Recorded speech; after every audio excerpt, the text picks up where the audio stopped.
तर जय श्री राधे मित्रांनो, आम्ही आलो सोनाराकडे, पल्लवी ज्वेलर्स. आम्ही केलेलं आहे नवरीला सोनं. हे बघा, मुठ्ठीभर सोनं केलेलं आहे. मुठ्ठीभर सोने की किंमत तुम क्या जानो राम बाबू.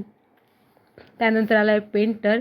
हा पेंटर कलरनी माझ्या घर रंगवत आहे आणि माझ्या भावाचं भविष्यही असं रंगबिरंगी करून देणार आहे. त्यानंतर आम्ही चाललो देवकुंडी आणायला. माझी मामी, माझ्या वहिनी, माझी मुलगी देवकुंडी आणायला जात आहोत. देवकुंडी बस इथेच थोड्या अंतरावर आहे, जे आम्ही घेऊन घरी येऊ. ही परंपरा आहे लग्नाची की देवकुंडी आणायला सोबत जावं लागते 5-6 जणींनी.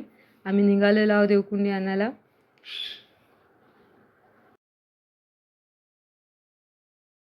नंतर पोचून आम्ही केली यांच्या घरी देवकुंडीची पूजा आणि यांच्या जात्याची पूजा. जे मटके बनवतात त्याची पूजा केली. नंतर निघालो आम्ही घरी देवकुंडी घेऊन. आता घरी जावं लागते. तर भेटूया नेक्स्ट व्हिडिओमध्ये. राधे राधे. लग्नाला नक्की या. वेलकम.